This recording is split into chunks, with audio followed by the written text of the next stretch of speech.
Dober večer, lepo pozdravljeni z najne strani. Z menoj današnji večer bomo preživeli z izjemnim Marjanom Ogorevcem. Moje ime je Petra Bole, bila sem urednica te knjige, katero danes predstavljamo, naslov pa je Izhod iz matrice. Najprej, kako ste danes? Odlično. Morda za začetek povemo vozni red za danes, a ne? A jaz še pozdravim najprej, torej vas jaz tudi pozdravljam in vas povabim, da poslušate to, kar bom povedala, zdaj pa izvoli. No ja, sem ti hotla mečkam kasneje dali. Glede na to, da smo tukaj le ženske, več ali manj, ne? Da znamo hkrati delati več stvari in da imamo mogoče tudi malo boljši občutek za čas. Se jaz že mečkaj naprej upravičujem, če bom malo te priganjala pri odgovorih. Kajti knjiga je res izjemna, ogromna vsebine je za predelati, vprašanje je tukaj le cel sposek in to je šele prvi del. Potem v drugem delu bomo prebrali nekaj vprašanj, ki smo jih dobili, takih zanimivih, splošnih, ki mislim, da zanima večino od vas. Tretji del je pa vaš. Skratka, lahko postavljate vprašanja. Časa imamo pa tja do 7:30 ure. Jabo? Tako da zdaj bi pa predstavila avtorja knjige, Izhod iz matrice, Marjana Ogorevca, bioterapeuta, športnega trenerja, avtorja zdaj že 14. knjige, pisca člankov, volumen, ustanovitelja in strokovnega vodja šole karmične diagnostike, nekdanjega vojaka, kaj sem še pozabila povedati, vrtnarja, ljubitelja narave. Dovolj se zdaj. Okay. Torej tisto, potem me bojo poznali, ko bom povedal, kaj bom povedal. Okay. A se sliši dobro zdaj? Ne. Malo moraš niček naprej poniti. Ja, naprej veliko. A je boljš zdaj? Ja. Tako, ja. Tako šumi, ne? Tako je dobro? Super. Ne, ker drugač povejte, da tam da pojača, ne? Ok, zdaj pa začnemo zares. Mečkam tukaj le prekinja, jaz ne vem, če me dobro slišite. Za začetek bi rada povedala, da je to že 14. knjiga. Ja, čak. V bistvu, ko obrnete glavo proti levi. Okay, ja, vem, ampak to mora delovati tudi, ko obrneš glavo, ne? Postavaš.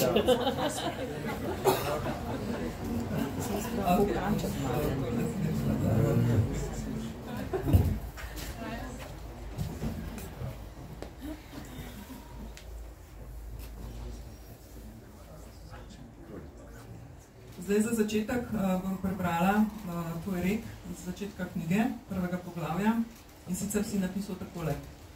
Moje življenje je raziskovanje, moj cilj je prodreti tja, kamor še nikomor ni uspelo. Sem lovec, iščem tam, kjer drugi ne morejo. Po vsej prepojeni poti, kjer včasih ni bilo upanja, da bi mi uspelo, je samo nadaljevanje te smeri. Pot in način za izhod iz matrice se ponujata kar sama. Skratka, za začetek, za ogrevanje, bi te najprej vprašala, navdih za to knjigo si našel v filmski trilogiji Matrica. Ja, res je. Torej, ta film me je toliko potegnil, da sem ga nekajkrat gledal, skoraj na pamet sem se ga naučil.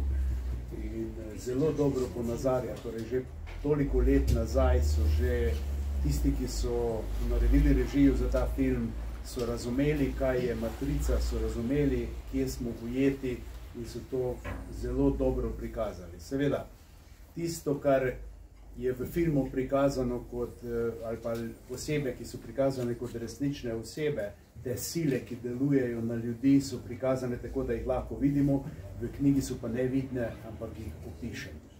Tako da je to malenkost drugače. Pa si se kdaj, ko si pisal knjigo, si se počutil tako kot Neo, ko je v filmu Matrica reševal svet pred umetno inteligenco, pred uničujočimi stroji? Ja, želel sem si, da bi se počutil tako, pa mi ni uspelo. Rad bi bil, ja, ampak vsi mi smo na nek način ti neoti, ki rešujejo, ampak rešujejo v svojem okolju, v svoji službi, v svoji družini in se vsem tistim, s čimer se soočajo kot izzivi v življenju. No, za začetek naj še povem, da ta knjiga je prav posebna knjiga. Marjan naredi vedno v začetku knjige egregor, več o tem potem nadaljevanju. Knjiga sama je pri nastajanju povzročala raznovrstne izzive, tako avtorju kot nam vsem vpletenim. Tako da zdaj večkrat kot urednica dobim tudi vprašanja, kaj narediti, ko se začnejo pojavljati določene stvari. Skratka, vprašanje, Marjan, ali je potrebno imeti tudi kakšno varovalno sredstvo kot gasilni aparat? Torej, edino varovalno sredstvo, da ti knjiga ne bi povzročala neke, bi rekel, simptome ali pa da se ti dogajajo stvari, je v tem, da si čist v smislu, da se ne jeziš, da ne obsojaš, da nisi ljubosumen, da nimaš nerealna pričakovanja in torej, da sprejemaš sebe takšnega, kot si. To je edino varovalo zares. Drugače pa knjiga, če nekdo začne brati knjigo, pa je jezen ob tem ali je pa se skregal s partnerjem, potem bo imel težave. Knjiga je zavest, knjiga ima moč, s knjigo lahko komunicirate, greste v meditacijo, jo vprašate nekaj, boste dobili odgovor. Torej je zavest. To je prva moja knjiga, ki ima resnično zavest, ki je neke vrste entiteta. Tako da poskusite, pa boste videli. Ne? Torej, to je neke vrste kot umetna inteligenca, samo to je bistveno več od umetne inteligence. Ne? Tako. Knjiga je lahko tudi veliki brat, ki vas opazuje. Ko jo imate doma, to je potem niste več sami.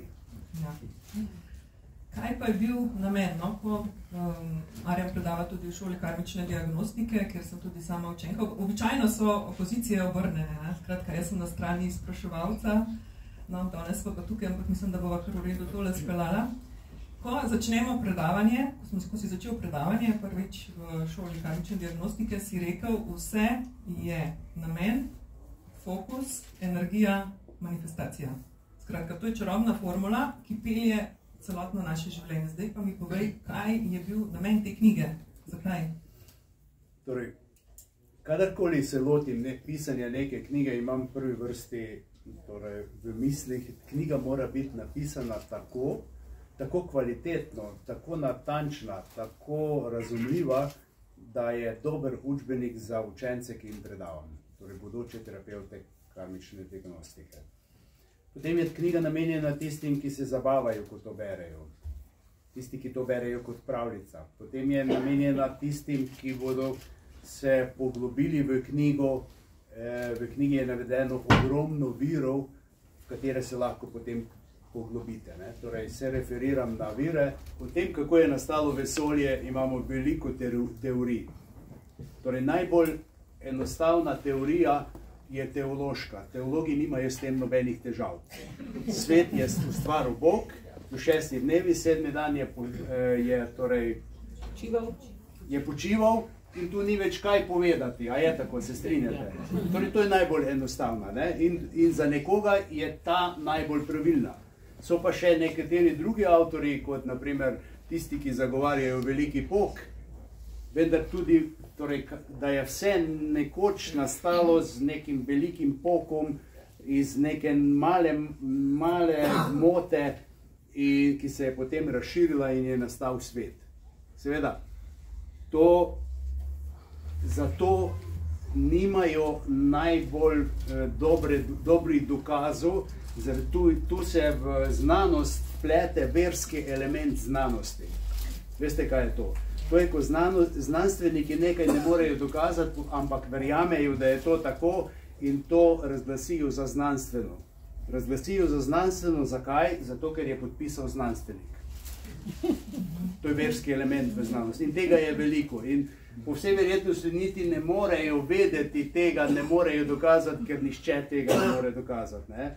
Potem so tu različni miti, ki jih najdete po celem planetu, niti kako je nastal svet, kdo je ustvaril svet, kako je nastal, iz čega je nastal.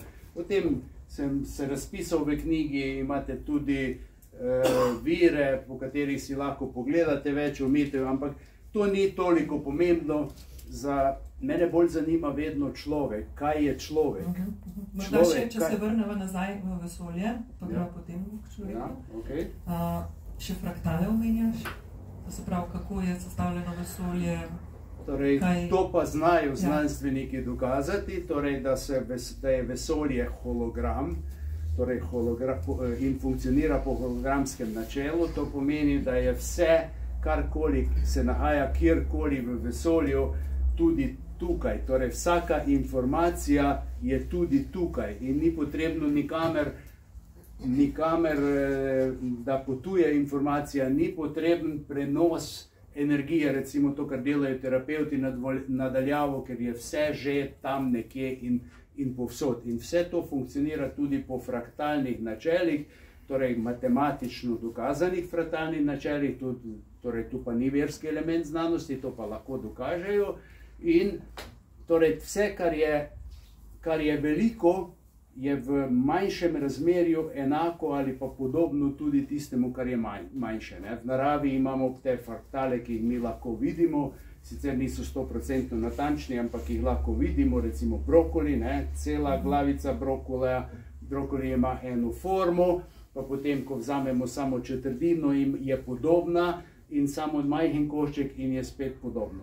In tudi po fraktalnih načelih funkcionira tudi družba, funkcionirajo tudi trgi, funkcionirajo torej na drugih ravneh, ne samo na fizičnih ravneh.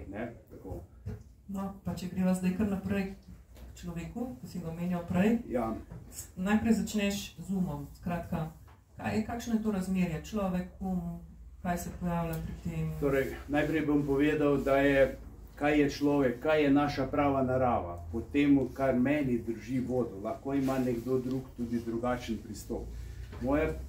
Za mene sem jaz zavest, ki je del neskončne zavesti in se kot individualna zavest, kot duša uteleša in uporablja telo in za doživljanje izkušenj. In na nek način bi lahko rekli, da je zemeljski del te naše zavesti. Ali pa lahko bi rekli, da je podizvajalec tisti, ki upravlja vse v našem življenju, tisto, kar rabimo narediti, ker njemu damo to, da naredi. Zelo poenostavljeno. Seveda v knjigi je to popisano na daljši način, ampak mi nimamo časa toliko. Skratka, če se potem greva kar z drugo predstavo naprej, skratka, govoriš tudi o zavesti, podzavesti, nadzavesti. Potem se bova dotaknila še teh podzavestnih vzorcev, ampak skratka, kakšen vpliv ima človek dejansko na našo podzavest? Če rečemo, zavest je tisti del, ki se ga mi zavedamo, ker se zavedamo samega sebe. Torej, nimajo vse živali tega, nekatere živali, baje, delfini, sloni in še nekatere se zavedajo samega sebe, če se pogledajo v ogledalo in se zavedajo, kaj počnejo, lahko imajo neko življenje, ker se združujejo zavestno, komunicirajo in tako naprej. Torej, tega dela se zavedamo, tega dela je približno 10% od vsega, kar mi smo. Drugo je pa podzavest. Sama beseda pomeni podzavest, to je tisto, česar se ne zavedamo. Torej, v podzavesti je pa shranjeno čisto vse iz naše preteklosti, so shranjeni vsi vzorci, vsi algoritmi, kako mi delujemo, torej naš način odzivanja, vse je to shranjeno v podzavesti. In ta podzavest v resnici vodi naše življenje. Zaradi tega, ker je, če primerjamo z računalnikom, je podzavest velikokrat mnogo močnejša kot zavestni del. Torej, če damo primer, če proti vam leti mušica in gre proti očesu, če bi se odzivali zavestno, bi mušica že zdavnaj bila v očesu. Ampak naša podzavest odreagira z algoritmom tako hitro, da mi zapremo oko in mušica ne pride v oko. Ravno tako v prometu, to so samo taki nekateri primeri, ki so najbolj razumljivi, najbolj nazorno prikažejo to, kar je v prometu. Če pridete v neke škarje, če bi zavestno se odločali, kaj boste naredili, bi se že zdavnaj zaleteli. Podzavest spelje vse tiste procese, kaj je treba narediti, da se rešimo. Ne? In zdaj, podzavest je z ene strani zelo dobra, ker imamo gotove podzavestne vzorce, temu rečemo, s katerimi mi delujemo v vsakdanjem življenju. Ne? Torej, ta en vzorec je, da znamo hoditi, pa da znamo voziti, pa da večino opravil, ki jih upravljamo, delamo avtomatsko, na avtomatskem pilotu, podzavestno. In večina teh podzavestnih vzorcev je dobrih, koristnih, so nam v pomoč, da lažje funkcioniramo, da trošimo čim manj energije. V naravi je pomembno, da trošimo čim manj energije za tisto, kar počnemo. Seveda pa podzavest premore tudi vzorce, ki so destruktivni in škodljivi. Če se mi navadimo, da kadar se nam nekdo ne dopade s svojim načinom delovanja, da potem, ko to večkrat ponovimo, ustvarimo algoritem kot neke vrste vzorec, po katerem se pozneje avtomatsko odzivamo. Ti si recimo nekajkrat bil jezen na partnerja in si ustvaril ta avtomatski vzorec, danes je pa vse v redu, pa te spet zmoti zaradi tega, ker ga je vzorec zmotil. Razumete? To je zelo poenostavljena razlaga, kaj je podzavest. Ne? Seveda, mi poznamo potem tudi različne tehnike, ker se reprogramiramo, ker ustvarimo v nekaterih procesih nove algoritme, ki so nasprotje tistega, kar smo prej počeli, ali pa se programiramo, recimo športnika, programiramo tako za tekmovanje, da pride na tekmovanje, da deluje avtomatsko in je zelo zanesljiv, zelo, bi rekel, uspešen. No, in tudi temu je namenjena ta knjiga, ne? Na kakšen način rešujemo podzavestne vzorce. No, tukaj bi še povedala, da je v knjigi polno metafor, prispodob, alegorij povezanih z predvsem znanstveno-fantastičnimi filmi. Marjan je namreč navdušen gledalec znanstveno-fantastičnih filmov. In prav v zvezi z možgani, to se pravi z uporabo 10%, kolikor jih mi ljudje uporabljamo, navajaš film Lucy in potem seveda tudi možnost povečave, to se pravi uporabe naših možganov. Ste dogledal Lucy? Ja. Na več oziroma kaj se zgodi potem, ko pride do 100% uporabe naših možganov. Ampak ja, gremo nazaj na podzavestne vzorce, kajti te se mi zdi, da so ključni. V knjigi imate tudi za tiste, ki si vzamejo čas in se potrudijo, imate točno navodila, kako jih berete, posnamete proces vodenja recimo v regresijo ali pa odpravo vzorcev, to je podobno, berete, kot da nekoga vodite v to, posnamete na mobitel ali pa nek drug snemalnik in potem to pustite in imate vas ta posnetek vodi kot terapeut v regresijo, lahko v prejšnje življenje, lahko v odpravo nekih podzavestnih vzorcev. To nam danes tehnologija omogoča in to lahko narediš velikokrat. Seveda, to je zamudno, moraš se ful potruditi, treba je velikokrat to posneti, da ti dobro izpade, sploh če niste vešči tega. Ne? Jaz sem prišel do nekega optimalnega časa, 40-minutni posnetek, ko ga narediš, potem te pelje kamorkoli hočeš. To je tisti praktični del, ki je zelo uporaben. No, morda pa bi povedala še, kateri so tisti najbolj pogosti podzavestni vzorci, ki nas omejujejo, da ne moramo izstopati iz matrice, ki nam otežujejo, postavljajo izzive. Torej, osnovni vzorec, ki nas omejuje, je nastal zdaj, če hočete, v času, ko so ustvarili Homo sapiensa, torej naredili so ga po božji podobi. Bogovi so bili Anunnakiji. Torej, to ni nekaj, kar sem si jaz izmislil ali pa kdorkoli, to je zapisano v knjigah Stare zaveze, to je zapisano na klinastih tablicah akadskih in sumerskih, torej to je nekaj, kar je zapisano. In takrat so nas ustvarili za sužnje. in so nam gradili program, vi ste sužni in poslušni in pridni. Poslušnost in pridnost je celo, za nekatere je to celo nekaj dobrega. A ste slišali, ko se starši hvalijo, moj otrok je pa tako poslušen in tako priden. Jaz pa rečem, Bog je otrok, ki mora biti poslušen, ker so ga tako programirali. Torej imamo ta program, da smo sužni, torej da se moramo podrejati, komu? Elitam.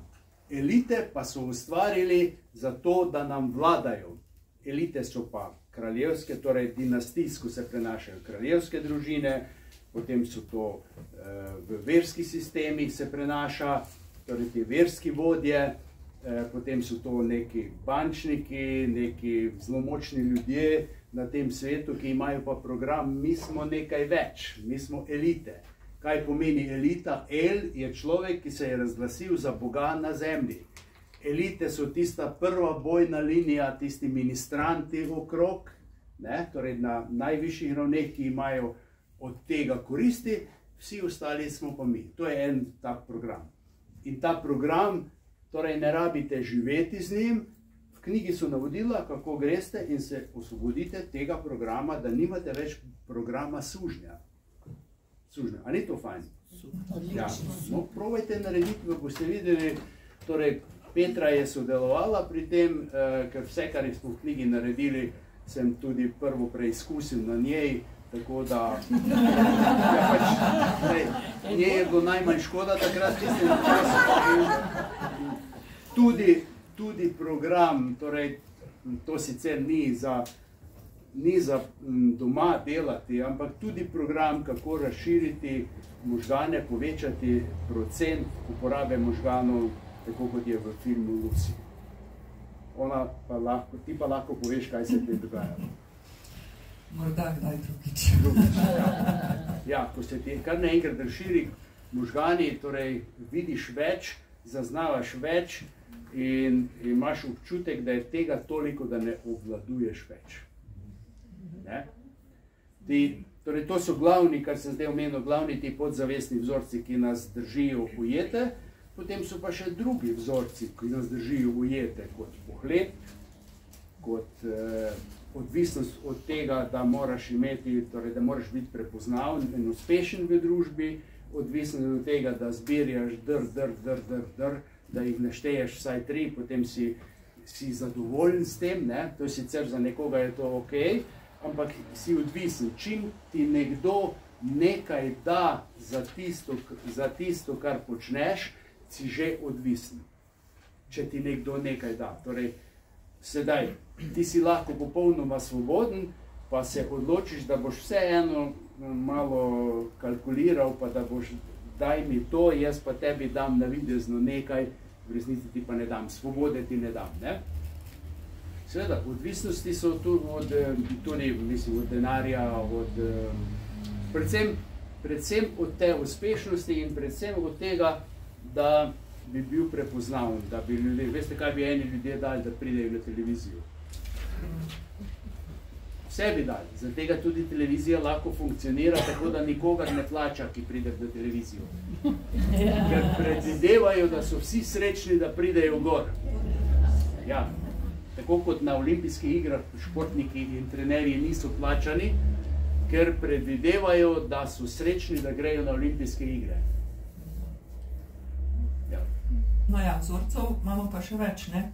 Najtežji, najtrdoradnejši je imeti, jaz imam prav, se ne motim. Ja, to so pa že tista druga kategorija vzorcev, kot recimo jaz imam prav in se ne motim.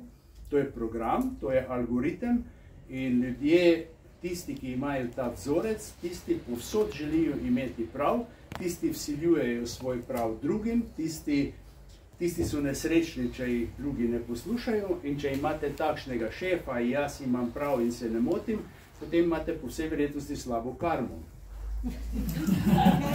Če imate moža takšnega ali pa ženo, imate slabo karmo, torej ste si z nečim to zaslužili, da imate takšnega.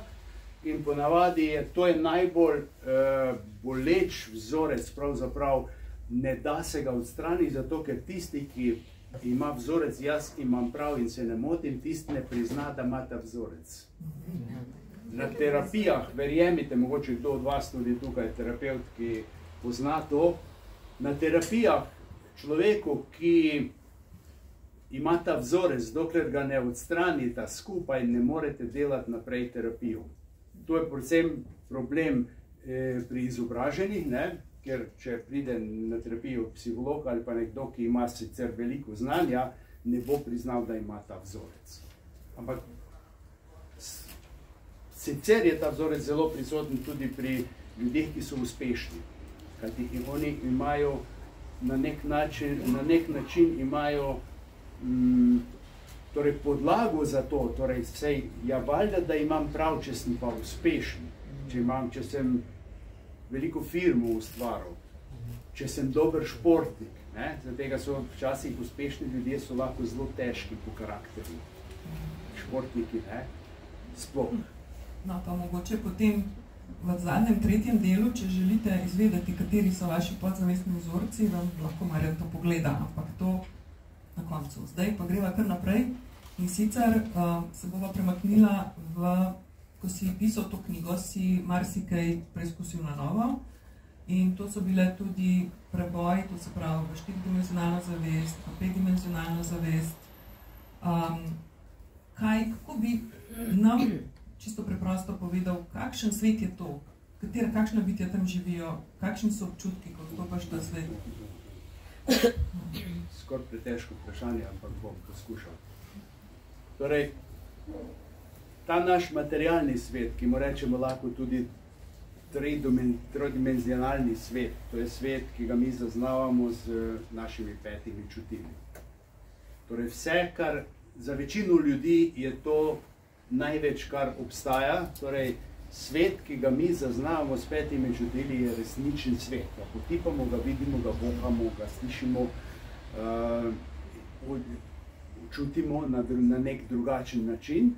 To je ta materialni svet. In večinoma funkcioniramo z našim umom v tem svetu. Potem je pa naprej, torej ta svet je viden. In ta svet, ki je viden po nekih,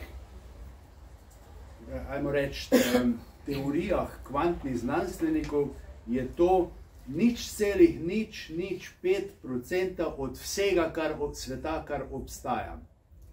V Indiji temu rečejo maja, iluzija. Samo mi narobe razumemo. Mi mislimo, da oni rečejo, da je iluzija, da ta svet obstaja. Ni iluzija, da ta svet obstaja, ampak je iluzija, da je samo ta svet, ker so drugi svetovi. Pa gremo potem v astralni svet, tako imenovani, torej nevidni svet, energijski svet, ki funkcionira po nekih drugih zakonih, energijskih zakonih, informacijskih. V tem svetu, torej ta svet je tudi ustvarjen, torej v Svetem pismu in v teh nekih drugih starih zapisih, iz kumranskih zapisih in tako naprej, torej govorijo, da so arkoni so bitja, ki živijo v tem svetu, simulirali pravi svet in ustvarili neke vrste hologram, v katerem živi ta svet in tudi mi živimo v tem hologramu. V tem svetu, torej v tem astralnem svetu, to je za nas najbolj zanimivo, pravzaprav tu živijo vse entitete, tu živijo tako tiste, ki so za nas koristne, ki so nam v pomoč, kot tudi tiste, ki rabijo energijo živih biti, da preživijo ljudi in živali, vplivajo na nas. Tu so tudi tisti, ki so umrli in zastali v tem svetu astralnem, ker se ne morejo premakniti naprej in včasih se navežejo na nas in nam pijejo energijo, ker so na nek način kot vampirji in je to potrebno rešiti. Seveda, to rešujemo terapevti na svoj način, to rešujejo eksorcisti na svoj način, to rešujejo tudi duhovniki s svojimi molitvami in torej na svoj način, to rešujejo šamani v Sibiriji, ker sem bil med njimi tudi na svoj način, ampak to je preveč, da bi razlagal, na kak način to rešujemo. Skratka, ko zapadamo v ta astralni svet, največkrat pademo v ta astralni svet takrat, ko spimo, ker takrat naša podzavest nimamo je pod kontrolo na nek način, torej zavest imamo pod kontrolo in potem podzavest počne marsikaj, konekta se na ta astralni svet, konekta se, poveže se z nekimi bitji, potuje okrog tudi v vesolje, torej v druge dimenzije. In nad tem je še torej 5D svet, torej to je nad astralnim svetom, tam pa prebivajo bitja, ki so čista, ki želijo samo pomagati, torej so nam pomoč, vendar se ne vpletajo v naša življenja. Nekdo bo rekel, da tam živijo tudi angelska bitja, ne? Ampak če preberete knjige Stare zaveze, če preberete kumranske zapise, če preberete tisto, kar je Sitchin in nekateri avtorji prevedu iz glinastih tablice, potem tam pa jasno piše, kdo so bili angeli. Angeli so bili vojščaki, ki so kot v fizičnih, torej v telesih človeških, ki so pomagali Jahveju. Jahvej je bil njihov, torej Anunaki, prišlek iz vesolja, ki so ga potem Izraelci vzeli za svojega Boga. Torej, to je bil Jahvej in angeli so ga čuvali. Angeli so se tudi parili z ženskami, človeškimi ženami in imajo tudi potomce. To ni nekaj, kar sem si izmislil, to si lahko preberete v tej knjigi. Verjetno si takratni avtorji 5000 let nazaj tega niso mogli kar tako izmisliti. Seveda so potem, torej, ampak to je pa moja, je potem cerkev v srednjem veku za potrebe marketinga angelčke dala na nebo in je dala krilce, niso bili več spolni in so samo lepo letali okrog in zdaj, če bi to povedal javno, ne bi noben verjel, zaradi tega, ker je cel svet prežet z angeli. Angelska mesta, angelske pesmi, angelska ljubezen, angelska pomoč. To ne boš več nekoga pripričati, da to ni res. Ne? Torej, to je pa ta cvet gor, ki je pa čist, lahko bi mu rekli, da je najbližje temu čisti zavesti, kar mi smo, odkoder mi prihajamo. Ne? To so te dimenzije, ki sem jih razdelal, tudi problematiko vseh dimenzij, tudi kako se osvobodimo iz tega, da nismo ujeti v teh dimenzijah, ampak skratka, to je zelo dolga zgodba. No, ampak kako pa recimo z lastnih izkušenj lahko povem, ne, ko boste brali knjigo, se vam bo mestom ali pa hipoma zazdelo, da vam v trenutku pade energija. Takrat še enkrat preberite, kaj ste prebrali in boste ugotovili, ali ste padali v astral, ali vas je nekaj trigalno, o triggerih bova potem še več povedala kasneje in morate očistiti nek svoj podzavestni vzorc, ki vam je totalno zbil energijo. Zdaj, če znate zmeriti energijo od 1 do 10, takoj vidite, kje ste. Ampak kako je to v nadaljevanju? Zdaj sem pa hotela vprašati, Marjan, ta astral, ne, dokaj neugoden. Kaj najbolj tista preprosta, kaj lahko vsak bralec naredi tistem trenutku hipoma? Torej, najbolj enostavno zadeva, kako se, torej rečemo, da metaforično astral je v kleti, tukaj je, torej, izven kleti so pa višje ravni 5D, naprimer, ne, oziroma 3D zemeljski svet je v kleti, na prvem štuku je astral. Kako se znebiš ujetosti v astral metaforično, tako da greš na najvišje nadstropje? To pomeni, da dvigneš svoje vibracije. Kako dvigneš svoje vibracije? Torej, najbolj enostavno na ta način, da si narediš axis mundi, os sveta, ki povezuje absolutno, čisto zavest, božansko, sveto in zemeljsko profano. In ko to os postaviš, dvigneš vibracije. V kolikšni meri ti bo to uspelo, odvisno od tega, koliko v sebi, koliko si čist v smislu, da nimaš obsojanja, jeze, užaljenosti, ljubosumja, nerealnih pričakovanj. Torej, če si s tem preveč zapackan, potem težko postaviš axis mundi. In zdaj tisto, kar si ti omenila, da te nekaj trigne v knjigi, torej, če v knjigi piše, da je obsojanje škodljivo za tebe, ti pa obsojaš vse okrog sebe, potem je to trigger, ki ti trigne to in se počutiš neprijetno. Na tak način delujejo te triggeri. In potem, če zmoreš sprejeti dejstvo, da nimamo pravice obsojanja, zakaj ne? Ja, preprosto zato, ker mi ne poznamo vsa dejstva. In torej tudi kakršnokoli obsojanje pomeni tudi, a veste to, da če nekoga obsojaš, mu daješ energijo, ga krepiš. Obsojanje zla pomeni krepiti zlo. Obsojanje slabega delovanja pomeni krepiti to. Če se še spomnite, pa ne maramo politike, ampak včasih se moram dotakniti, v času COVID-a je takratni minister za notranje zadeve, ga je cela Slovenija obsojala, on je dobil toliko energije, da ni mogel odstopiti. Verjemte mi, da to tako deluje. Kako pa potem nasprotje tega pa je, da krepiš tisto, kar je dobro. Temu nameniš energijo in obsojen tisto, kar ni dobro, zgubi energijo. Torej vse deluje na principu energije. Torej, če imaš tudi računalnik, tudi mobitel, vse, in če nimaš energije, potem pač to ne deluje. Tudi umetna inteligenca. Ja, tudi umetna inteligenca potrebuje energijo. Torej, umetna inteligenca potrebuje energijo, torej električno energijo, da se napaja tam te mehanizmi.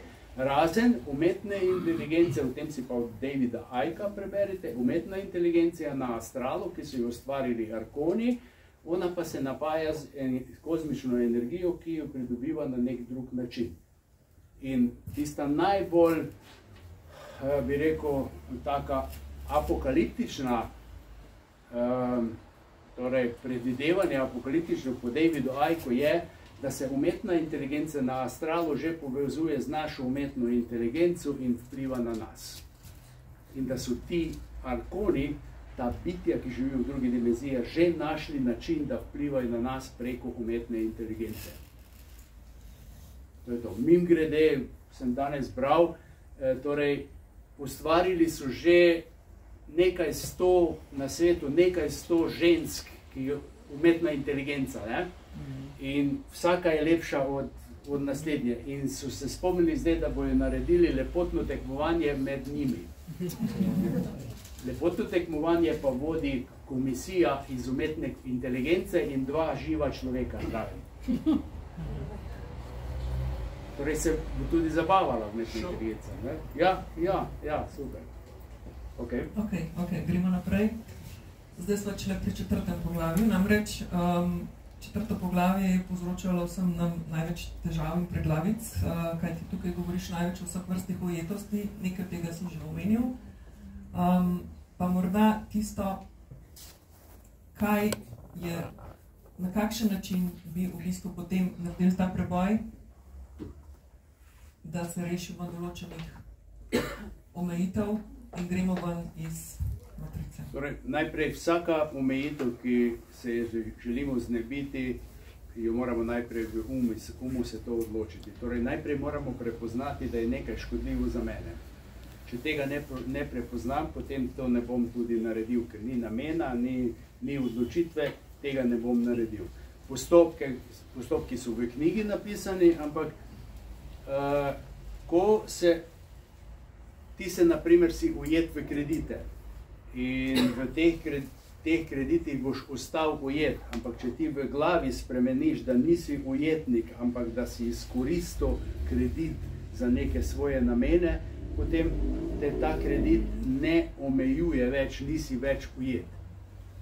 In v današnjem času pač želimo imeti standard, potem torej višji standard, tako kot ga imajo drugi, in potem seveda se moramo tudi zadolževati. Tudi mobitel kupiti. No, naj proba nekdo brez mobitela delovati. Brez kakršnekoli informacijskega sistema. Torej, mi smo toliko ranljivi, da se večina ljudi sploh ne zaveda. Mi smo toliko ranljivi, da v slučaju vojne, v slučaju neke kataklizme, nekega padca meteoroida ali nekaj, da nam izključijo elektriko, informacijski sistem, torej letala ne bi letela, bolnice ne bi delale, na banki ne bi mogli denarja dvigniti nič, mi se vračamo v kameno dobo. toliko smo mi ranljivi, ne? In ker smo ujeti, smo še bolj ranljivi, ker na ta način, da smo ranljivi, nas imajo ujete. Torej, naša percepcija je usmerjena ozko, samo to, ker tisto, kar percepiram, tisto, kar zaznavam, ustvarjam svoja prepričanja in potem na ta način tudi delujem. In kaj je cilj sistema, rečemo sistem, da je to cela država, je sistem, ali pa še na višji ravni je to sistem, recimo Evropska skupnost, še na višji ravni so to sistem multinacionalke, pa ne vem, neke druge ustanove moči, finančne in vojaške in kakršnekoli, torej želi usmeriti našo percepcijo, da vidimo samo tisto, kar oni želijo. Torej, nas omejujejo povsod, tudi pri nas, ne, veste, da jaz, ko pišem, tisti, ki berete moje prispevke na Facebooku, moram zelo previdno pisati, ker me Facebook zablokira. Pa me ljudje potem napadajo, zakaj si ne upaš povedati resnico na Facebooku, ti bi si pa lahko to dovolil. Ne samo omenim, me že blokirajo. Torej, čim omenim nekaj, me že blokirajo. To pomeni, da je sistem ustvaril algoritme, umetno inteligenco, ki kontrolira to in te ima na piki, in ko omeniš nekaj, kar se ne sklada, zaradi tega moram biti, kot sem napisal v zadnjem tem prispevku, politično korekten, da me lahko Facebook sprejme. Ker ga pa potrebujem, zato da objavim, da sem knjigo napisal, zato da objavim, da imam na Ižu delavnice, potem ga pač uporabljam. Ali je to ful enostavno? Ja. No, pa da greva naprej. Morda bi tukaj povedala, zdaj nekako smo omenili te temeljne ujetosti, v katere smo ujeti. Tukaj še ena taka energijska zadeva, ne samo informacijsko-energijska, ampak govori tudi o energiji. Če je energija preveč ujeta v preteklost, če je energija preveč ujeta v prihodnost, koliko energije nam še sploh ostane za vsakdanje življenje? Ja, to je pa čisto, ampak to je pa čista fizika, to ni treba niti ezoterike uporabiti. Torej, tam, kjer je naš fokus, kjer je naša misel, kamor smo usmerjeni, tam gre naša energija. In zdaj, če rečem, da imam 100 enot energije na voljo, 30 enot uporabim, da razmišljam, kaj je bilo lani, kaj je bilo pred 10 leti, kako je bil svet takrat lepši, ja, valjda, da je bil lepši, ko sem imel 20 let, ko pa zdaj pri 70, ne? Ja, in to je vložek moje energije v to. Če imam del energije usmerjen v to, kaj bo jutri, kaj bo, ko se upokojim, kaj bo, ko si kupim one-way ticket, ko grem v dom za ostarele ali pa karkoli. Če o tem razmišljam, potem je del moje energije v tem, tukaj mi pa ostane premalo za živeti. Večina ljudi, verjemite mi, ima dovolj svoje energije, samo je ne znajo fokusirati. Axis Mundi je ena od teh metod, s katerim si tukaj in zdaj, to je pa ta čuječnost tukaj in zdaj. Tukaj in zdaj pomeni, da sem povezan zgoraj z absolutno, torej imam vir energije, ki je nenehen, brezpogojen, ne rabim nič za njega dati, plačati, in prizemljen, in tukaj in sedaj, in ves moj potencial je tukaj in sedaj. Torej, ko predavam ali kjerkoli v šoli ali kjerkoli, sem v Axis Mundi, sem tukaj in sedaj, in je ves moj potencial v temu in z lahkoto predavam. Torej, gre tekoče skozi mene. Če bi pa še zraven nekateri predavatelji gledajo še na mobitel, če ima kako sporočilo, pa še kaj pokliče, kaj vmes, pa tako je pa razpršen in njegova energija ni tam. Energija predavatelja je pogoj, da si ljudje to zapomnijo. Energija je medij, po katerem to potuje. In če vam nek predavatelj govori, veste, mi morali to narediti in tako, tudi če pametno govori, tudi če ima dobre zamisli, nišče ga ne bo zaznal, kaj šele sprejel tisto. Ne? Torej, energija, vedno je, povsod je energija, povsod. No, opišeš pa tudi različne vrste meditacije. Ja, torej meditacija je način, če bi mene vprašali, kaj, da vam na recept, na bel seveda, ker boste plačali, na bel recept napišem, torej, kaj bi samo eno zadevo, ki bi jo delali, jaz bi vam rekel, meditirajte in s tem boste ustvarili sebe, dvignili na to raven, da boste boljše zaznavali, da boste imeli več energije, da boste lažje naredili vse ostalo. Torej, meditacija je ključ za vse to. Torej, ponavadi, večinoma smo prepričani, da meditacije prihajajo samo iz vzhoda. Ne, meditacije imamo tudi na zahodu, meditacije imamo tudi v verskih sistemih, ne samo kontemplacije. Ne. Razlika med meditacijo in kontemplacijo je v tem, da z meditacijo dosežeš popoln odklop misli, ni več misli, ne obstaja nič, ne obstaja zaznava s petimi čutili, to je absolutno, rečemo, nekateri rečejo temu praznina.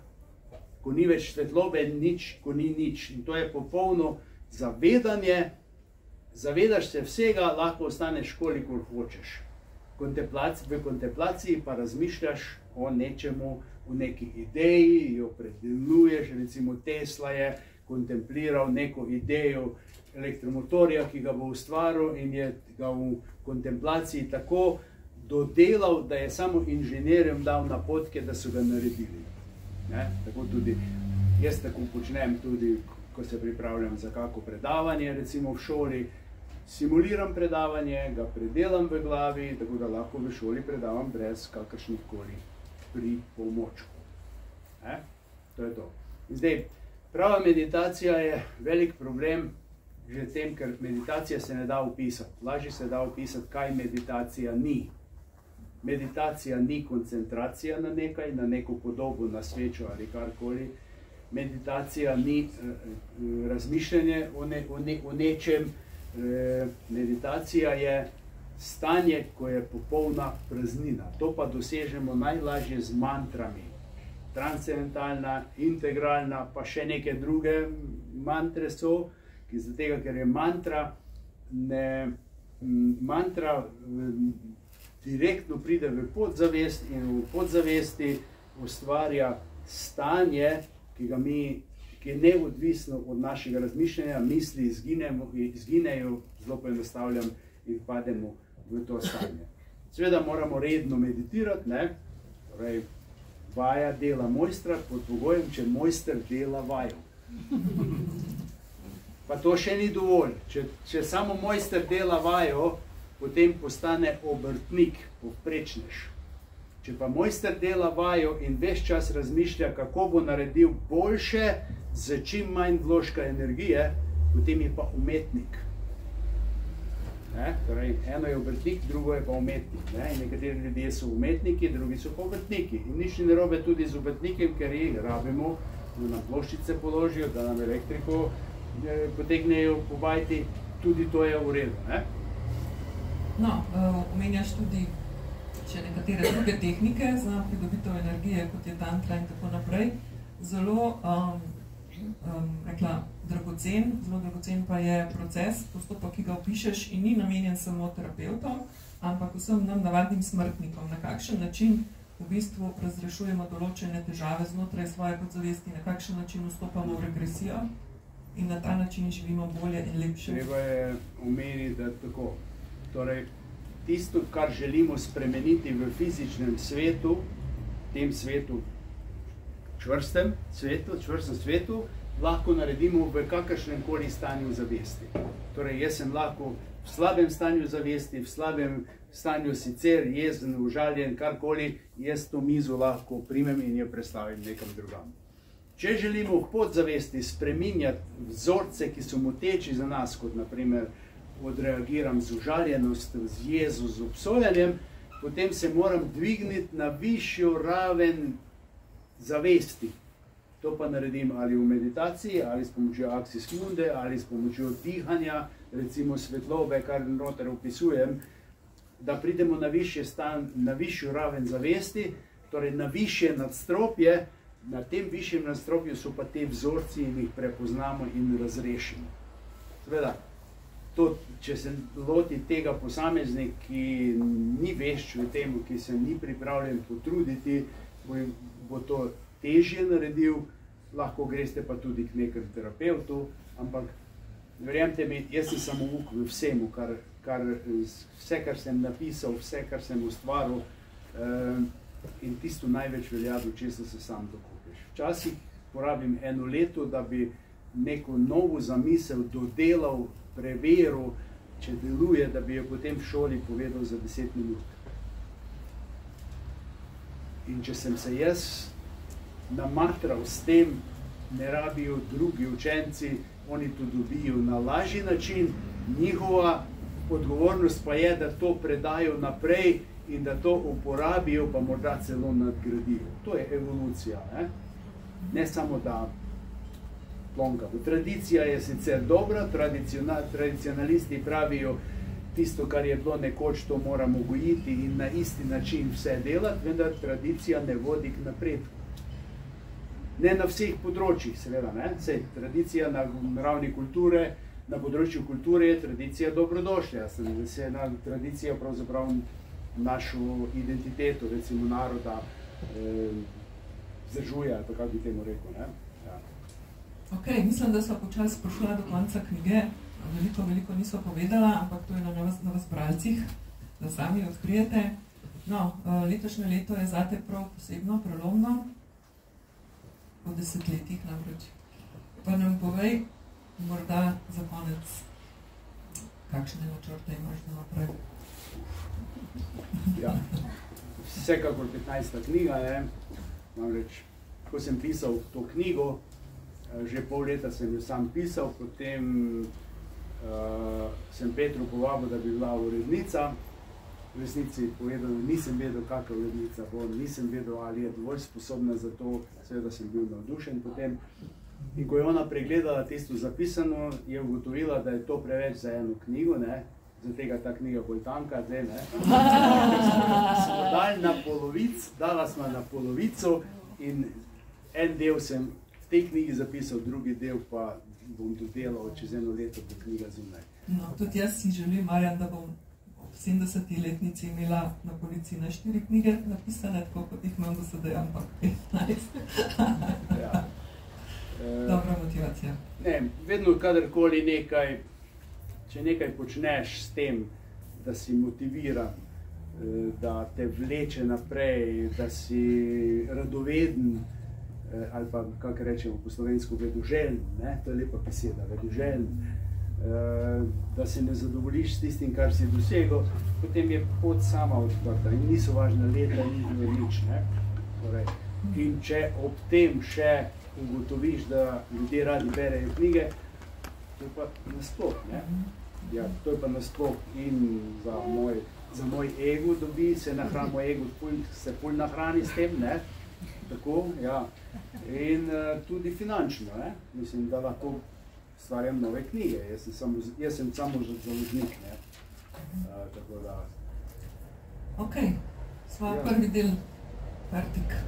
Gremo na drugi del, čez vprašanja bo potem na koncu. Me zanima drugi del. Drugi del so pa vprašanja, ki so prišla v tem času, odkar je knjiga na policah. In sicer prva seveda govori o bolezni, to je tema, ki spremlja marsikoga in bom kar prebrala, kaj je vprašala bralka. Lahko je razumeti, da je odpuščati drugemu pomembno. Mogoče je nekoliko težje razumeti, zakaj je predvsem tudi odpuščanje sebi pomembno, to je spraševala Eva. Torej, Marja, na tebe se obračajo številni, ki iščejo pomoč, imel se v svojem življenju preko 6000 različnih terapij, ko se zgodi bolezen, druge težave, kje te lahko ljudje najdejo? Kje izvajaš te terapije? Ja, najprej ta prvi del, ne? Torej, zakaj odpuščati sebi? Ja, zaradi tega, ker če obsojaš sebe, potem ustvarjaš destruktivno energijo, ki te uničuje. Recimo, obsojanje uničuje jetra, trebušno slinavko in tako, torej energijsko uničuje. To ne pomeni, da če obsojaš, da bo ta energija obsojanja sama po sebi ustvarila bolezen, ampak pomeni, da ta energija ustvarja pogoje, da se razvije bolezen. Če recimo nekdo, ki je užaljen pogosto, užaljenost, to je energija, ki uničuje trebušno slinavko. Trebušna slinavka pa je najbolj, med drugim, torej najbolj odgovorna za to, da ustvarja inzulin, ki je potem distributira sladkor iz ožilja do celic. Potem, torej, če ima ta trebušna slinavka manj energije oziroma destruktivno energijo, če se vi ob tem 5-krat na dan pojeste tortico ali pa nekaj sladkega, pa mora proizvajati več inzulina, nekega dne reče, pa bom kar tako povedal, fuck off, pojdi se sam tega, pojdi na inzulin, jaz ne bom več sodelovala. Torej, ampak vsi ti faktori, pa še D-misel, ko se vse to sestavi, ne, in seveda težko bi bilo govoriti, ne poznam terapevta, ki je nekoga, ki je sladkorni bolnik, ki mu več trebušna slinavka ne dela, da bi ga lahko pozdravil. Ampak poznam pa veliko primerov, ko so ljudje, ki so imeli povišen sladkor zaradi tega, ker so se osvobodili vzrokov za to, kaj povzroča povišen sladkor, pozdravili oziroma so zmanjšali ta sladkor in boljše funkcionirajo. Ne? Jaz terapije osebno ne izvajam več zaradi tega, ker sem se v 30 letih najedel. Ne? To ni vedno. Nekoč sem delal zelo veliko. Ko sem delal v Mariboru, sem delal 12 terapij na dan. Začel sem od 8 zjutraj do 8 zvečer. Brez kosila, samo voda. In tam sem prebil vse meje. To izčrpa. Dokler si mlajši, to lahko funkcionira. Pozneje ko sem imel Brežica center, sem delal 8 ur na dan. Od 8 do 4. Predaval v šoli, pisal knjige, zidal hišo in vse to skupaj. In vse te zgodbe na terapije v glavnem so prihajali ljudje, ki so zelo bolni, rakasti bolniki in taki. In poslušati 8 zgodb na dan, ko poslušaš, je težko se znebiti tega, da povsem, ko prideš domov, si malo čudici. Torej, žena bi rekla, spet gledaš v prazno. To pomeni, ni življenja v očeh, gledaš v prazno. In se z tega najedel in tega ne rabim več. Torej, moje je, najbolj pomembno je, da predajam to znanje bodočim terapevtom v šoli karmične diagnostike, da pišem knjige. Poleti imam na Ižu edine delavnice, ki jih jaz izvajam na otoku Ižu. Torej, in to je vse. Mislim, da imam tega dovolj. Ne? Tega sam, kar sem naštel, da imam dovolj za to, kar jaz počnem. Ne? So pa drugi učenci, ki so zdaj terapevti, ki izvajajo ravno tako dobri. Seveda, ljudje jim manj zaupajo, ker so mlajši, ne? Ker razmišljajo ljudje, torej, če ima nekdo 30 let, ja se že ne more biti dober. Verjemite mi, da so dobri. Da so te tam mlajši dobri, da se bolj angažirajo, da imajo dobre ideje, da niso obremenjeni z nekimi vzorci, nekimi stereotipi, da niso zaplankani, kot smo mi starejši. Ne? Mi starejši, recimo moja generacija pri 70 letih, smo včasih malo zaplankani. Ne? Kje pa ti živiš? Ste slišali, da je to? Kje pa ti živiš? Ja. Mislim, zdaj, viš, kaj se zdaj dogaja? Ja. Tako da, okrog tega, terapije, to je to. Ampak, sami se potrudite, sami najdite, preberite, seveda to ni dovolj enkrat prebrati, to moraš študirati, to moraš, tako je pisana knjiga. Kaj mislite? 5-krat smo je naredila. Vsako, ker lahko merimo energije, tudi v tem času se je tudi Petra naučila meriti energijo od 1 do 10. Vsako poglavje, dokler ni spedeno na 10, ni konec. Včasih ga je treba porušiti, predrugačiti, dodati, odvzeti. In če še ni bilo dobro, je zavest iz knjige zablokirala računalnik in ni se dalo pisati.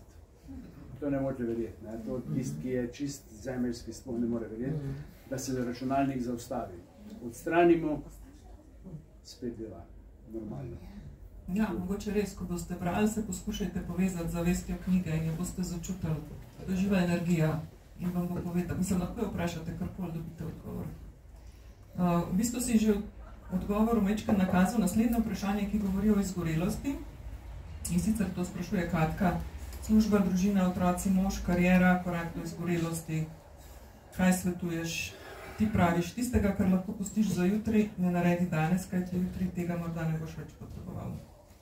Je to res? To je dalmatinski pregovor, zelo moder pregovor.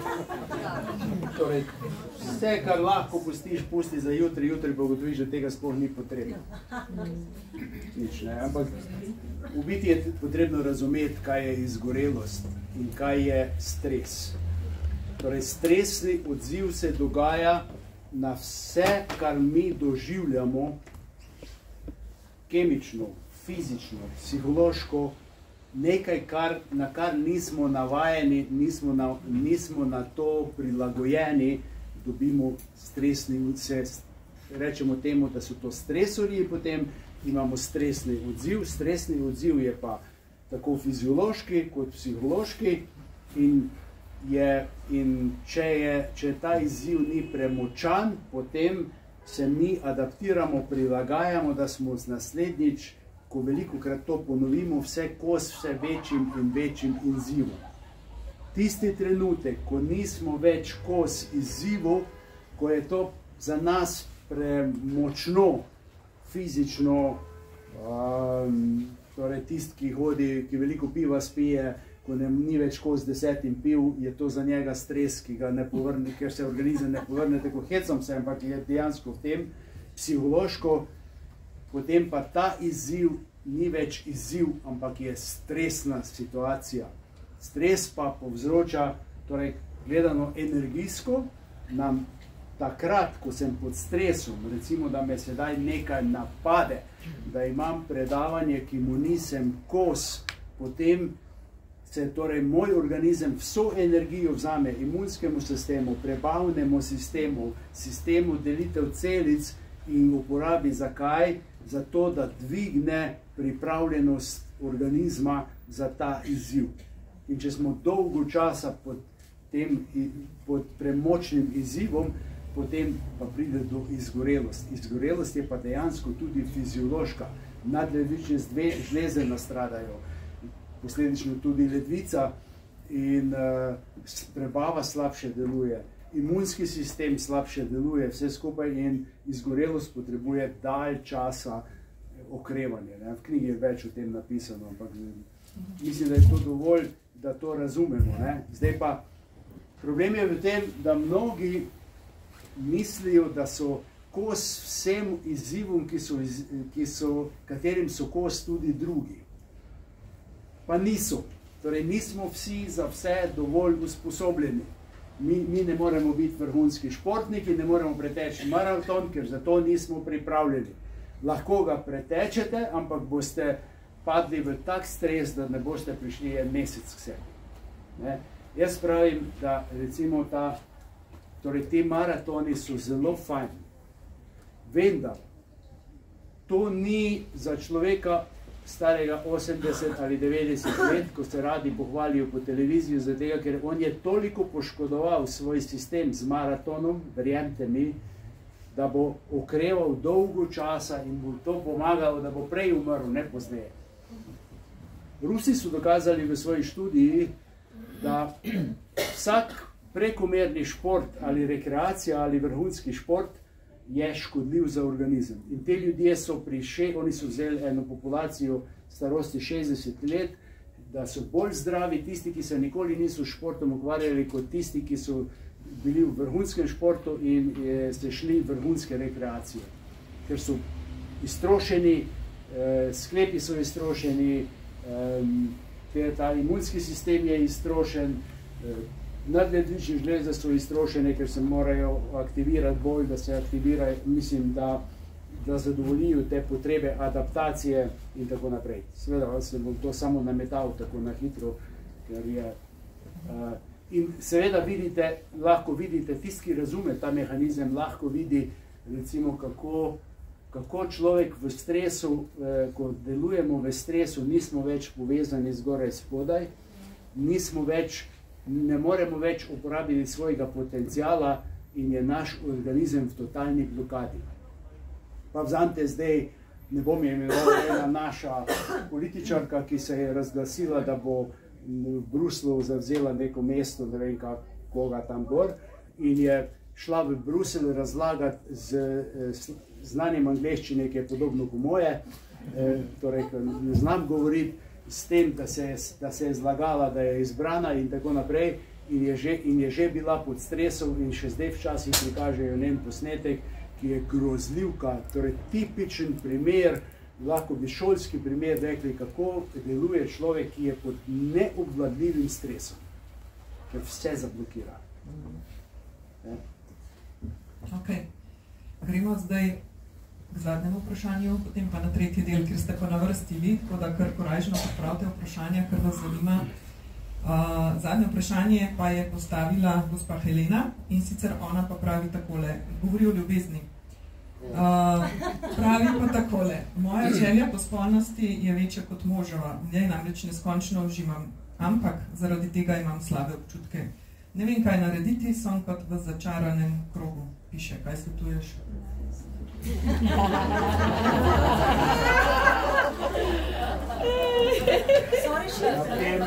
Na tem področju z nasveti sem pa malo pred časom, ne za časom. Ja, nič, gledajte, to je splošen problem, ki se dogaja, o tem se ne govori, zaradi tega, ker ljudje niso odprti za pogovore o spolnosti, ne upaj se to sploh, torej samo v vicih se govori o spolnosti, ne, v vicih. Jasno je, normalno je, da ta gospa Helena, če ima večje potrebe kot mož in če čuti tako potrebo, da potem si nekoga najde. Ampak, ja, se vem, eni bojo takoj nos dvignili, torej, s tem je nekaj narobe. Torej, in mislim, da bi bilo pošteno, torej, od partnerju reči, torej, jaz nimam iste potrebe kot ti, daleč se razhajama, najdi si nekoga, pa zadovoljiš svoje potrebe, bom vesel, ko mi boš povedal o tem. Ali najmo kupi Viagro? Prosim? Najmo kupi Viagro.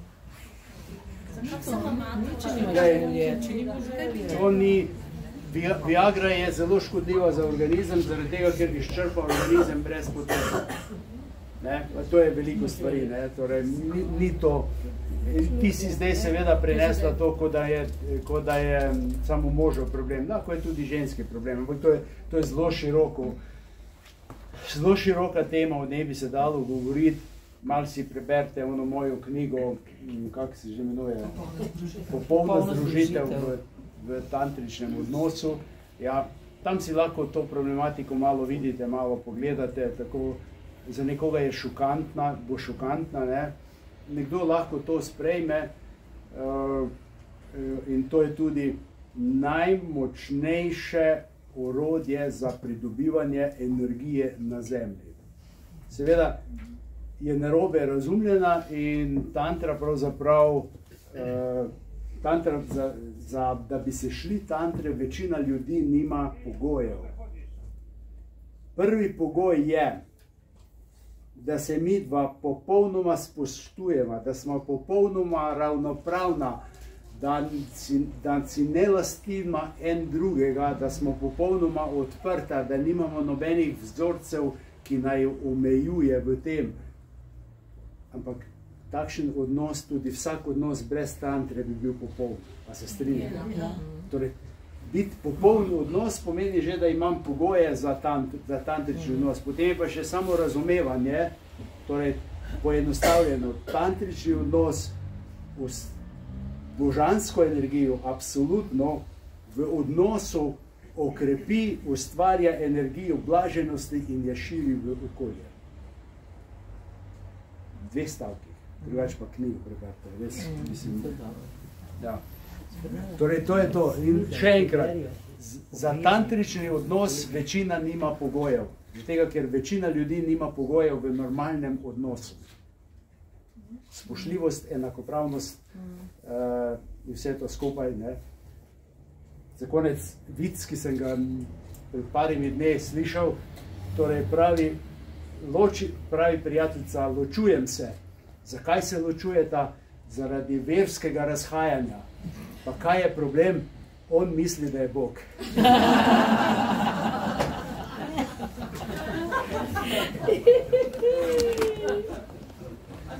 Ja, lejte, vprašajte, kaj imamo še malo časa, pa... Ja, 15 minut je še časa, če imate kakšno vprašanje. Okay. Mene malo zanima mnenje o Mandela efektu. Kam bi ga uvrstil, glede na te matrice ali kakšne druge? Mandela efekt. Mandela efekt. Ne vem toliko o tem, prebral sem, ne vem toliko o tem, da bi lahko to komentiral. Edino, če bi mi povedal, zakaj gre. Jaz se ne spomnim.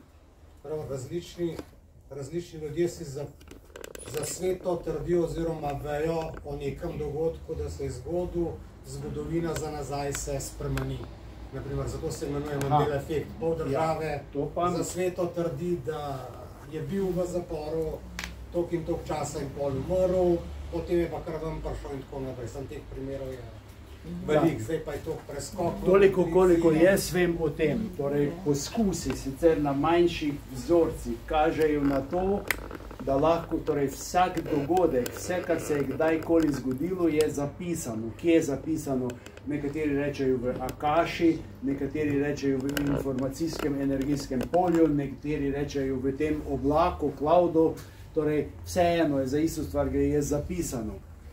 In če mi danes nekaj spremenimo, se tudi v prejšnjem dogodku nekaj spremeni. To dokazujejo, ne? Torej na manjših vzorcih to dokazujejo, celo dokazujejo na zapisih, na teh, ko so še snemali na kasete, celo to dokazujejo. Ne? Zdaj, koliko je to uporabno v vsakdanjem življenju, je težko reči. So pa ljudje, ki potem se spomnijo, da so nekaj naredili v preteklosti in da se je zdaj zmenil.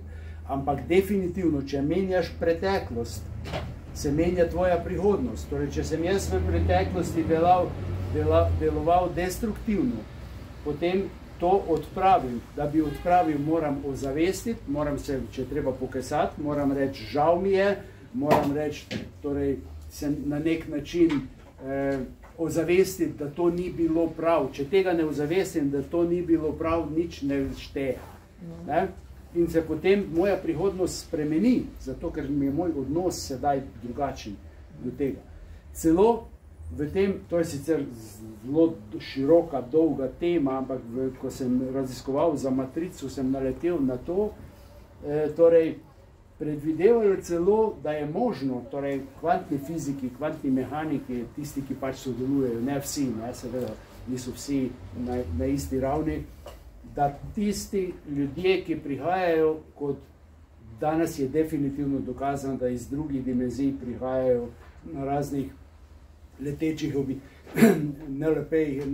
torej na teh letečih objektih, prihajajo in jih vidimo in tako. Ena teorija je, da so to umetna inteligenca, torej so ustvarili neka bitja, ki imajo umetno inteligenco, ki razmišljajo, ki jih pošiljajo v naš svet. Drugo pa je, da iz naše prihodnosti prihajajo v svojo tisti ljudje iz prihodnosti, ki jih bomo srečali, prihajajo v svojo preteklost, to pa pomeni v našo sedanjost. Ne? In torej potovati, ljudje iščejo, znanost išče način, kako bi ustvarili vozila, tehnologijo, s katero bi potovali v preteklost in v prihodnost. Mi danes sami z zavestjo potujemo v preteklost. Torej, če zaprem oči in če se vrnem nazaj 20-30 let, jaz sem v preteklosti, ne pa telesno seveda. Ne? Ravno tako, torej, ampak to je moje mnenje, nesmiselno je iskati telesno nesmrtnost, ker je nikoli ne bomo dosegli. Ampak ozavestiti, da sem jaz kot prava narava kot zavest, da sem nesmrten, da ne morem biti prizadet, samo moje telo, ki ga uporabljam, je lahko prizadeto, torej, potem sem jaz itak že nesmrten, samo menjam telo, a ga bom menjal zdaj, ali čez 10 let, ali čez 20 let, ampak to je zelo težko je to v glavi sprejeti, ker večina ljudi verjetno nismo še na tej stopni, da ko bi prišel čas za umret, da bi dojeli, aha, zdaj pa zavestno prehajam v drugo dimenzijo in se bom vrnil nazaj, torej, ker sem nesmrten. Poznam pa primere. Ne? To je recimo svetovno znani primer tega je žena od Sadhguruja, tisti, ki ste to gledali. Ne? Torej, njegova žena je bila na tako visoki ravni zavesti, da se je to, oni imajo posebno tehniko, ko se odloči zapustiti to telo v lotos in zapustiti telo. Njega so potem mislili obsoditi, da jo je umoril ali ne vem kaj vse. Jaz sem imel v šoli tudi en par, ker je ona bila zelo bolna od raka in je na zelo visoki stopni zavesti je bila in je meditirala in je nekega dne povedala žlahti, jutri še lahko pridete na obisk, pojutrišnjem bom umrla, zapustila telo. Po noči je zbudila moža, se vsedla v lotos, šla v meditacijo in zapustila telo. Zavestno. To je zavestno prehajanje v drugo dimenzijo. To verjetno zmorejo samo redki. Ne? In to pomeni ohranja zavest iz prejšnjega življenja v to in v naslednje. Ne? To je, verjetno mi rabimo še kar nekaj življenj, da bomo tu živeli, da bomo to dojeli, da bomo na tako visoki stopni zavesti. To je problem, da bi lahko to naredili. To, ker ima toliko ljudi pobožno željo, da bi se razsvetlili, ne? To je dokaj nerealno. A poznate koga, ki se je razsvetlil? Ne, kar tako, ne? Mislim, in predvsem tam, ti maj, da hodiš veliko po Indiji, Indijci sanjajo o tem, da bi se razsvetlili zaradi tega, ker je ta svet težak, ker je naporen, ker je brutalen. Ampak če bi vi živeli v Indiji, bi isto sanjali, da se ne vračate več na ta planet.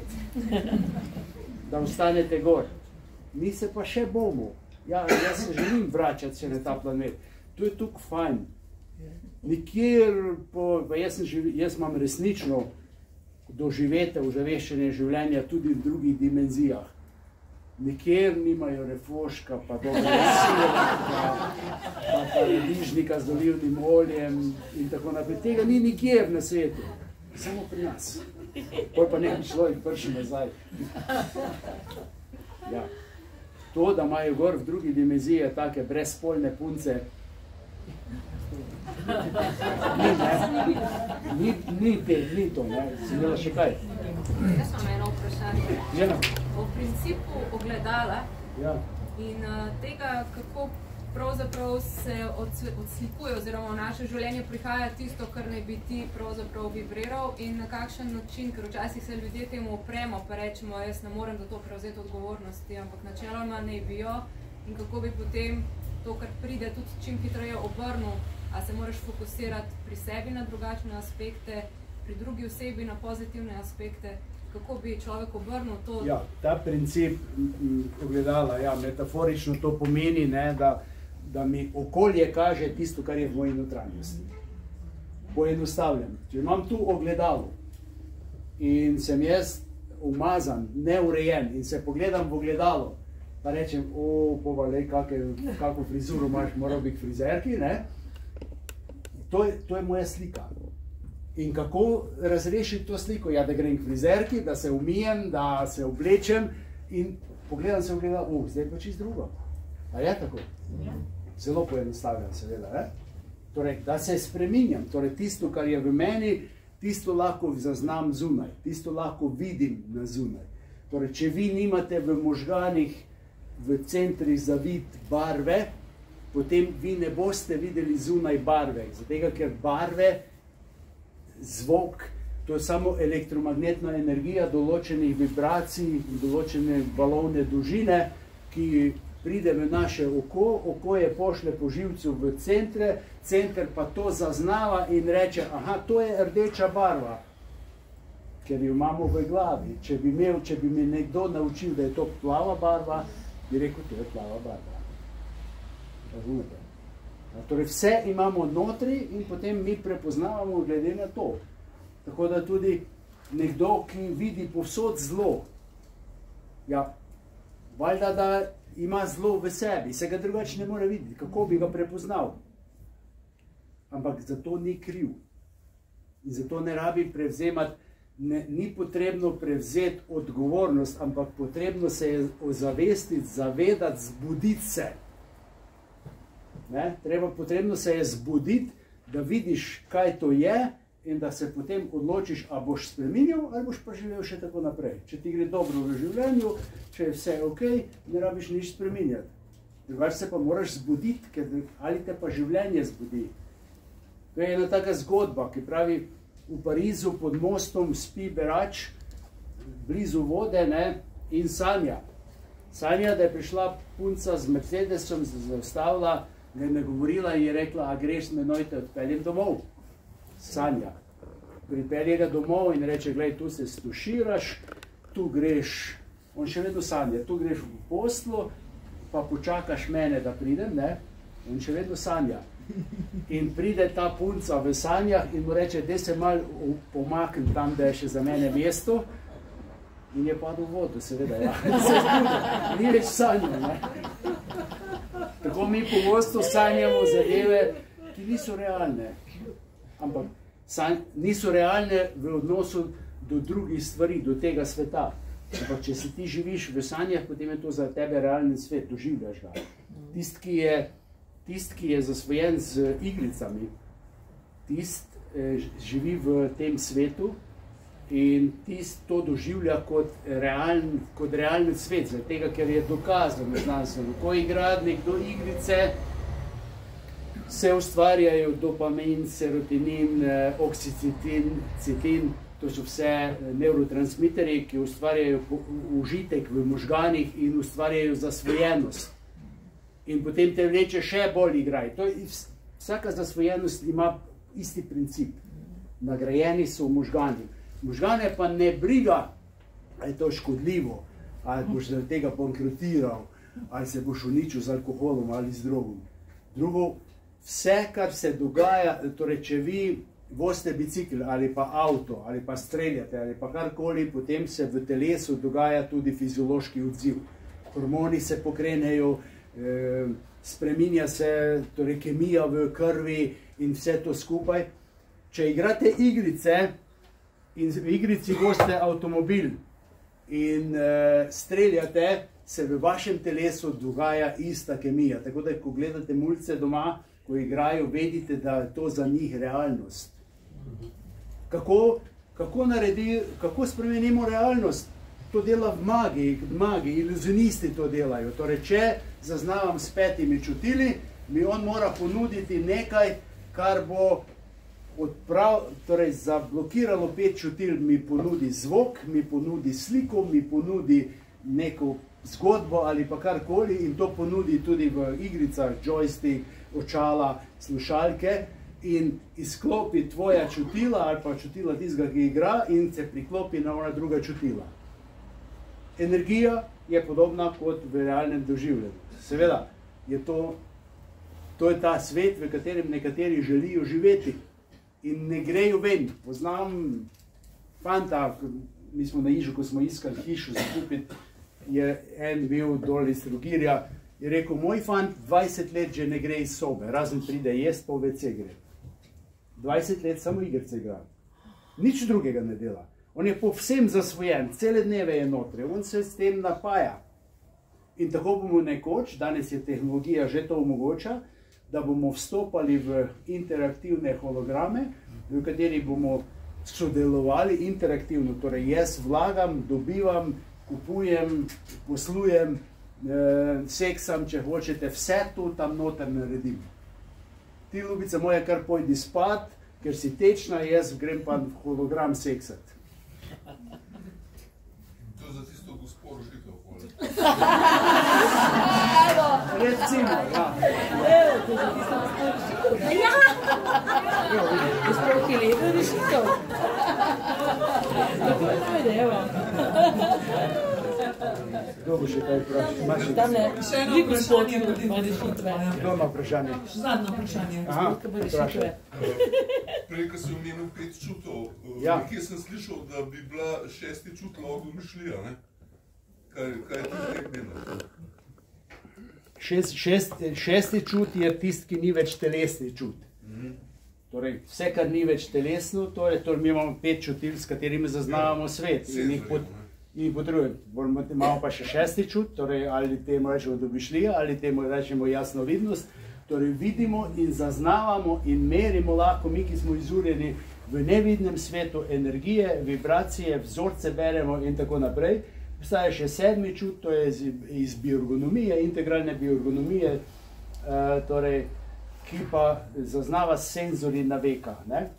Torej, to so, recimo, ne vem, ti vladaš to isto, učenci se tega naučijo, dobesedno tu na vrh senzorju je na vrh veke je en senzor, ki je nekoč bil aktiven v naši evoluciji. Evolucija tisto, kar ne potrebujemo več, potem atrofira in ni več v funkciji, ampak to je Rafael Rosen, en Izraelc, spet Izraelc, torej to aktiviral in to deluje preprosto na tem zelo poenostavno. Če rečem, tam, kjer kažem, recimo rečem, v tej smeri, kjer kažem, je ta steber in ko pridem do tam, moj senzor potrdi, ja, tu je. Ampak to lahko gledam v fizičnem svetu, to lahko gledam v preteklost, prihodnost, to lahko gledam nekaj, kar sem si izmislil, to lahko preverim dogodek, recimo to lahko rečem, aha, ta knjiga ima energijo 8 ali pa še malo več, mi senzor potrdi. In s časoma, ko ta senzor, jaz ta senzor uporabljam 30 let in sem tolikokrat to uporabil, da meni možgani avtomatsko sprocesirajo, že ko pomislim, da bom nekaj preveril, mi že povejo rezultat. Zračunajo.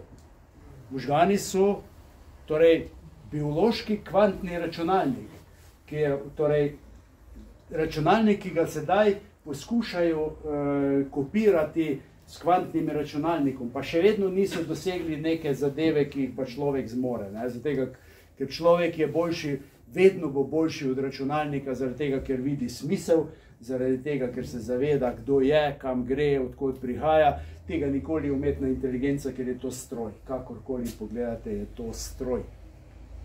In ne bo mogel čustva, ne bo mogel doživljati, jih bo pa lahko izmeril. Kaj pa kopija tega, kar imamo mi, naših možganov na recimo elektronski mediji ali karkoli? Ja, to je možno, to je še danes možno, če bi imeli tako sposoben računalnik in toliko energije, da bi človeka pretvorili v vibracije in ga potem aktivirati kjerkoli drugje. Samo mi še nimamo tako močnega računalnika, da bi lahko mene pretvoril v nek binarni sistem, nič ena.